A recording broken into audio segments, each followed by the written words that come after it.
Hi guys, welcome back to Gwayne Sailing. After 5 days in Annapolis, we headed over to Solomon's Island in Maryland to stay at Chesapeake Bay's friendliest yacht club.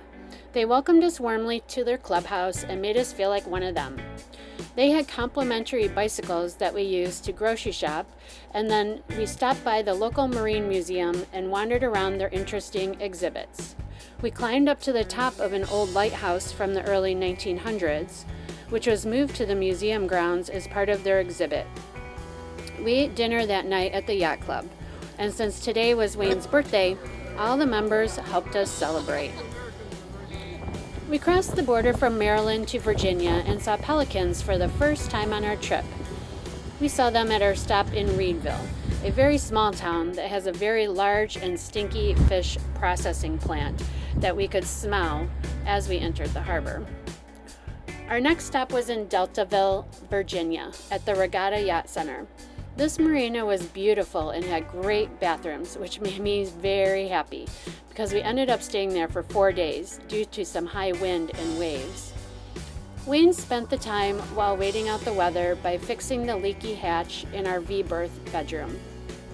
Any boat project makes a real mess in our tiny cabin. We saw our friends Ben and Kate walking through town and stopped them to give them a ride to their boat. And when we went to dinner with our new friend Guy, he had some really interesting sailing stories for us. We crossed to the other side of Chesapeake Bay so we could explore a town called Cape Charles, Virginia. We rented a golf cart and drove around to check out their attractions, like this old-fashioned soda counter, a brewery, a neat little train museum, and the Instagrammable love sign that we captured right at sunset. Wayne's friend Brian stopped by to drop off some mail and packages that we had sent to his house. Due to more high winds on the Chesapeake Bay, we ended up staying a few more nights than we planned, but had fun exploring Cape Charles further. We ate at a great seafood restaurant and were treated to a window seat right at sunset. We stepped out into the gusty wind to grab a quick picture before heading back inside to our table. We had a nightcap at the local Irish bar and then turned in for the night.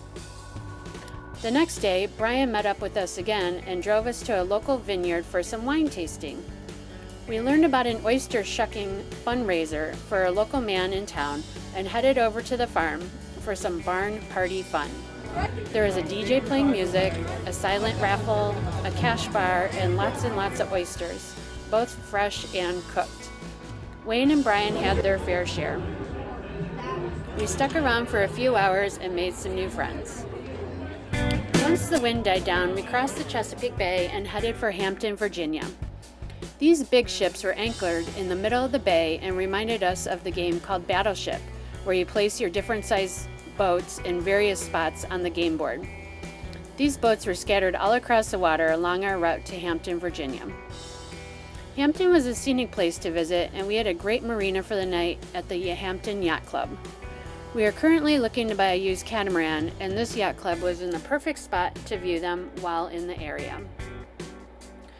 After breakfast on the boat the next day, it was a quick ride from Hampton to Norfolk, passing tons of military vessels along the way.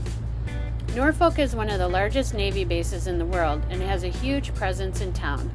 It is also a major shipping commercial port, and our sailboat was dwarfed by these mega cargo ships. We stayed at Watersides Marina in the heart of downtown Norfolk.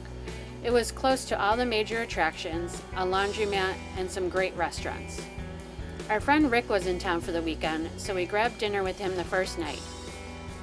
Due to the cold and the winds, we spent the next day inside at the Chrysler Museum of Art, exploring all the cool art exhibits. We also toured the inside of the USS Wisconsin battleship.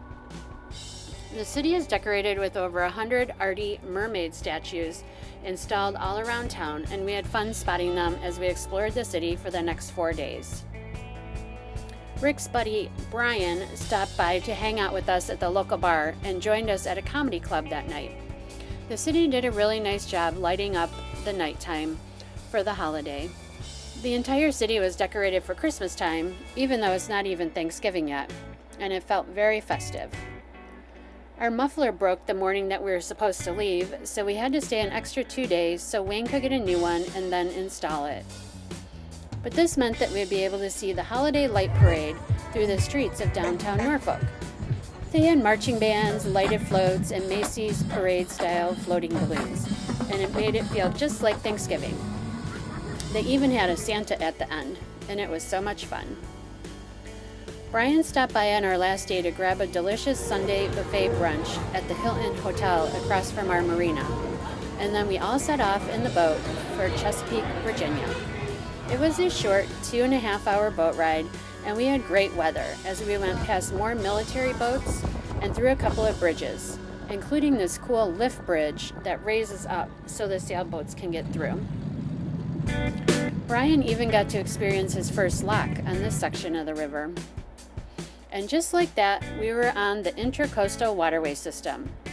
Mile marker 0 of the ICW is in Norfolk, and it's a 1,088-mile waterway, which runs from the Chesapeake Bay in Virginia to Key West, Florida. It's busy with snowbirds heading south for the winter, in the fall time, and then north again in the springtime. It's part of a larger 3,000-mile network of waterways that connects Virginia all the way to Texas. We had one last dinner with Brian and his wife, Kim, before retiring to our boat for the night, and we're excited to start our journey down the ICW in the morning. Well, that's it for now. Stay tuned to Gwayne Sailing to see our journey south down the Intracoastal Waterway through North and South Carolina, and then Georgia and Florida. If you enjoy these videos, please like and subscribe to this YouTube channel. Thanks for watching. Bye, guys.